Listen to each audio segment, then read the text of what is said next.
Przetestujemy sobie środek, który również bardzo często jest polecany w walce właśnie z tego typu problemami, z glonami w akwarium. Bardzo często w trakcie walki z glonem zaleca się podanie właśnie dwutlenku węgla w takiej postaci płynnej do zbiornika, przenawożenie akwarium tym dwutlenkiem węgla po to, żeby sobie poradzić z tym zbiornikiem. Jeszcze tak przy okazji, glony, które tutaj miałem w tym akwarium, bo możecie się zastanawiać, dlaczego one się tutaj pojawiły. Akwarium jest stare, one ma spokojnie ponad rok czasu. I w ostatnim czasie pogrzebałem w środku, co tu dużo mówić. Wziąłem i powyciągałem sagitarię, które tutaj jest. Jak powyciągałem tą sagitarię, to tak mocno wzruszyłem to dno, że po prostu zaburzyłem tą równowagę biologiczną, która tutaj była w tym akwarium. Parametry zostały zachwiane. Poprzez ten brak równowagi tego bilansu pomiędzy tymi pierwiastkami doszło właśnie do wysypu tego typu glonów.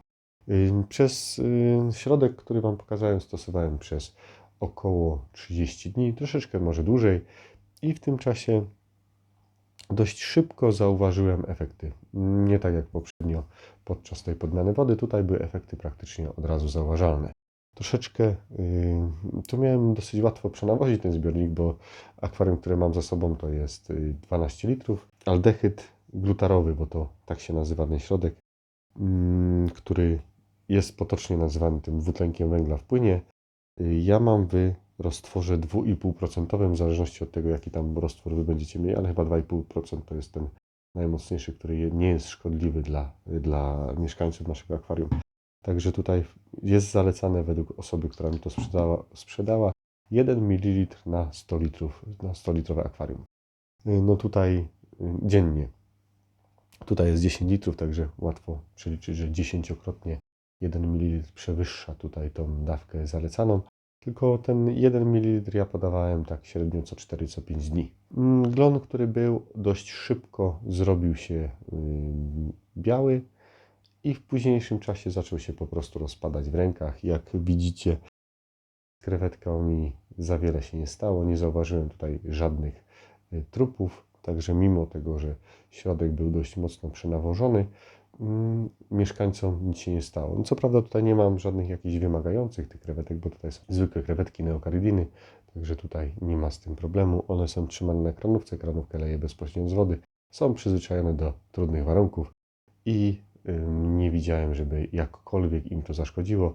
Widziałem również, że żerowały na tym takim obumierającym glonie, także nawet ten obumierający glon im nic nie robił.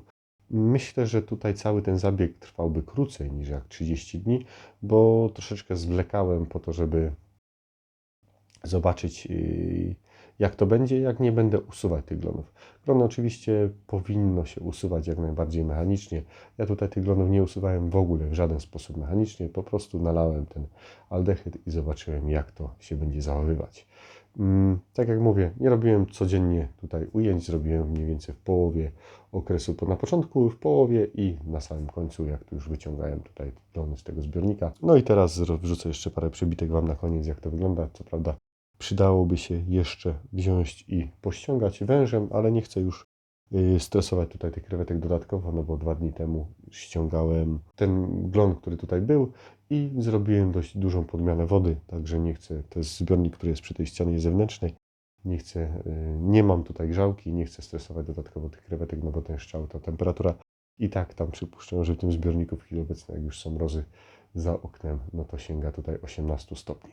Także tutaj w tym przypadku aldehyd glutarowy na te glony sobie poradził. Przy okazji, no bo chyba nie będę już robił filmu na temat tego zbiorniczka, który mamy tutaj obok. W tym zbiorniku próbowałem walczyć z glonami za pomocą nawozu. Tu również miałem podobne glony, te nitkowate i tu chciałem bardzo mocno go przenawozić, ten zbiornik, ale niestety brak czasu robi swoje i dlatego też nie robię osobnego filmu. I po prostu na początku zacząłem podawać duże ilości tych nawozów wszystkich, znaczy makro i mikro. Później odszedłem od mikro, bo widziałem, że to powoduje, no nie przynosi efektów, także odszedłem od mikro, a później na samym końcu jeszcze zrezygnowałem z tego podawania całego pakietu, z tego podawania całego pakietu gotowych makro i podawałem tylko i wyłącznie sam azot i sam potas.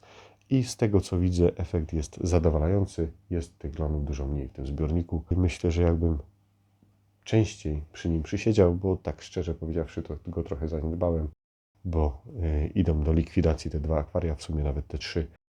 Gdyby nie ten fakt, to myślę, że bym troszeczkę lepiej to zrobił i więcej czasu temu poświęcił, to te akwarium wyglądało dużo lepiej. Dobra, na dzisiaj to tyle. Czekam na Wasze sposoby radzenia sobie z iglonami, na Wasze sposoby radzenia sobie z tego typu problemami. Jak zwykle zachęcam do subskrybowania kanału, do wspierania kanału. Z Waszą pomocą na pewno uda mi się zrealizować więcej tych pomysłów, które mam. Również zapraszam Was na to, żebyście zerknęli na te materiały, które tutaj widzicie. Jeden film jest dopasowany przez algorytm YouTube'a specjalnie do Was. Mam nadzieję, że Wam się spodoba. A drugi film wybrałem ja. Zobaczcie, czy będzie dla Was odpowiedni. Pozdrawiam Was wszystkich serdecznie. Hej!